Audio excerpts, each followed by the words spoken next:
योजना को अंतिम व्यक्ति तक पहुंचाना।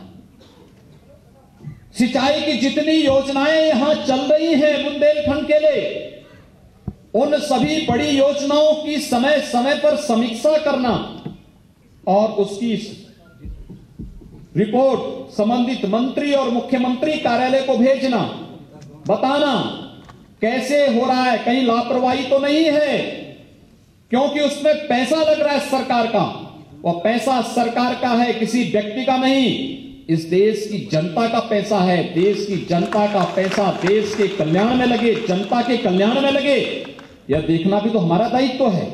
अगर हमारे जनप्रतिनिधि इन सब कार्यों को देखने लग जाएं, तो मुझे लगता है किसी को इंडिविजुअल कार्य के लिए कहीं जाने की आवश्यकता ही नहीं महसूस होगी।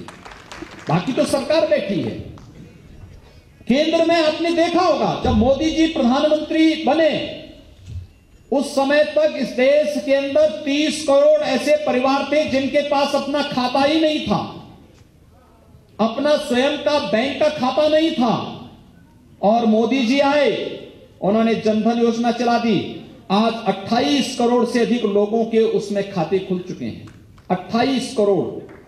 अब सोचिए, जो लोग इस देश में गरीबी हटाओ की बात करते थे, उन्होंने 28 करोड़ लोगों के बारे में, 30 करोड़ लोगों के बारे में कोई नीति नहीं बना पाए।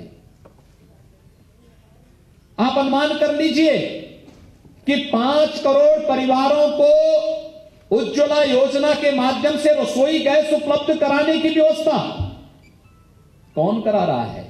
श्री नरेंद्र मोदी की सरकार। आखिर इन 5 करोड़ परिवारों को क्यों वंचित रखा गया था? इस देश से गरीबी हटाओ का नारा देने वाले लोगों से कोई पूछेगा?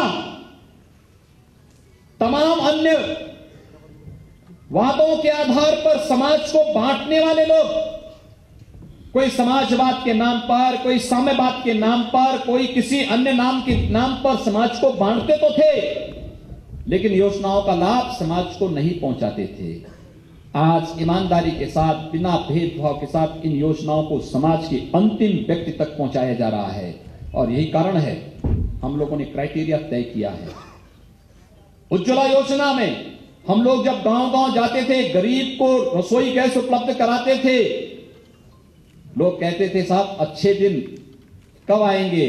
अरे किसी गरीब के घर में जिस दिन उज्ज्वला योजना का रसोई गैस जलता है, वही अच्छे दिन की शुरुआत है। जब किसी गरीब के घर में विद्युत का कनेक्शन निःशुल्क लगता है, तो वही अच्छे दिन की शुरुआत है। और हम लोगों ने आज कहा है, विद्युत विभाग से कहा है, ग्रामीण क्षेत्र में भी और शहरी क्षेत्र में भी गरीबी रेखा के नीचे जीवन यापन करने वाले सभी लोगों को निःशुल्क कनेक्शन उपलब्ध कराइए विद्युत का, और एक समय सीमा के अंदर तय करवाइए सबको।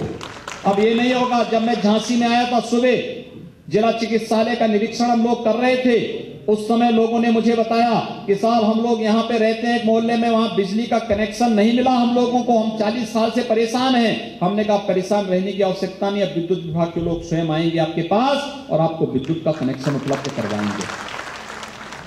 ये लाभ गरीब को मिलना ही चाहिए।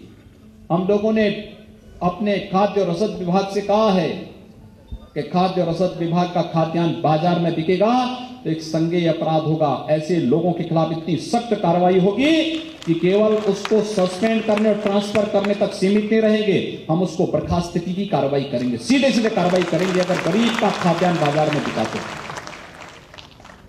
कोई समझौता नहीं। हम भ्रष्टाचार के खिलाफ, अराजकता के खिलाफ किसी भी प्रकार का कोई समझौता किसी से नहीं करेंगे, सख्ती के साथ निपटेंगे। और इसके लिए कह दिया गया है, कारणों का एक बार निरीक्षण करिए। अंत्योदय के अंतर्गत जो वास्तव में गरीब है, जिसके पास कुछ भी नहीं है, बेसहारा है, अंत्योदय के अंदर उसका कार्ड बनाइए। गरीबी रेखा के नीचे पात्र गृहस्थी कार्ड जो बनने हैं, उसमें भी पात्रता को ध्यान में रख करके बनाइए और फिर उन सबको राशन समान रूप से वितरित करने की व्यवस्था करिए। हम लोग करेंगे उत्तर प्रदेश में, पुअर वेलफेयर कार्ड हम लोग बनाने जा रहे हैं। तमाम योजनाओं के साथ जोड़ करके उन सभी गरीबों तक हम खाद्यान्न योजना का लाभ पहुंचाएंगे। शासन की तमाम उन योजनाओं को लेके जाने वाले हैं। और सज्जनों, मैं आप सबको इस बात के लिए आश्वस्त करना चाहता हूं कि प्रधानमंत्री जी की जो मंशा यहां के लिए है वो अत्यंत महत्वपूर्ण है।